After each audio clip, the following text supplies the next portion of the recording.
Hey viewers, welcome back to our channel. In this video, we are going to learn about how to change Instagram password. Open Instagram app on your mobile. Tap on your profile picture on the bottom right to go to your profile.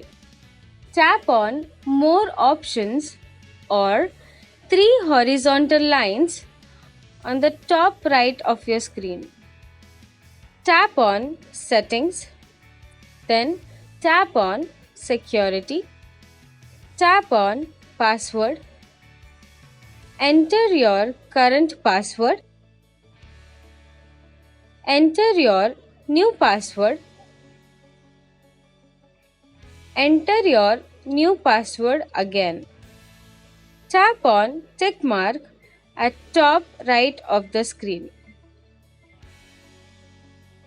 Now your Instagram password has changed.